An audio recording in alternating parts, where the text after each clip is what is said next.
الحمدللہ، کل ہم نے حلقی مخرج پڑھے۔ حلقی مخرج میں صرف ایک ہی مخرج آتا ہے، حروف حلقیہ۔ آج ہم سٹارٹ کریں گے لسانی مخارج، وہ مخارج جو زبان سے ادا ہوتے ہیں۔ ان میں سب سے پہلا جو مخرج ہے وہ حروف لاہویہ ہے۔ آپ توجہ کے ساتھ اس نام کو دیکھیں اور دیکھ کر اس کو پڑھیے، میرے ساتھ دہرا لیجیے۔ حروف لاہویہ، ان کی حروف کی تعداد 2 ہے۔ ایک نقطوں والا قاف ہے اور ایک باریک بغیر نقطوں والا کاف ہے۔ جو نقطوں والا کاف ہے اس کو پر کر کے پڑھیں گے، موٹا کر کے پڑھیں گے، قاف۔ اور جو بغیر نقطوں والا کاف ہے اس کو نرمی سے ہی پڑھیں گے، کاف۔ آئیے اب یہ دیکھتے ہیں کہ ان کا مخرج کیا ہے، یہ کہاں سے ادا ہوتے ہیں۔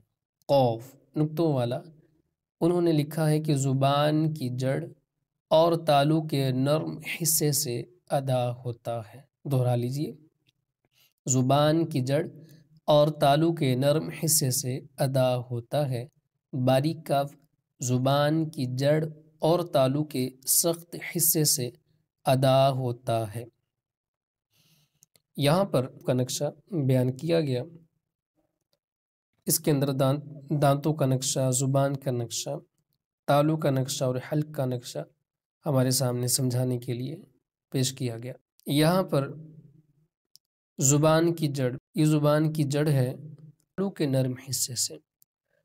زبان کی جڑ جہاں ہے اس کے اوپر ہی نرم حصہ ہے تالو کا، تو زبان کی جڑ جب تالو کے نرم حصے پر لگے گی تو قاف ادا ہوگا۔ آپ بھی اس کی پریکٹس کیجیے، زبان کی جڑ کو تھوڑا سا بلند کریں، اوپر لگائیں تو پھر اس کو ادا کریں، قاف۔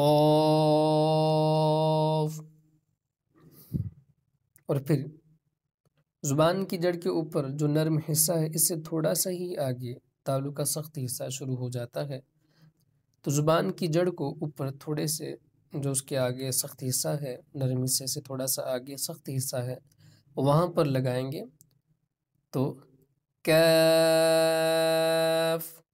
ادا ہوگا۔ دہرا لیجئے، کیف۔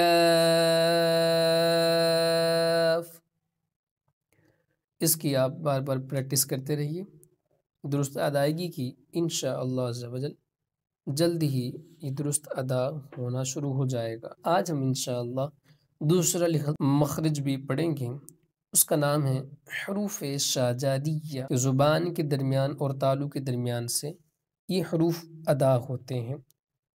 جیم، شین، یا۔ آپ اس کی پریکٹس کرتے رہیے، انشاءاللہ عز و جل جلد ہی یہ حروف درست ادا کرنے میں آپ کامیاب ہو جائیں گے۔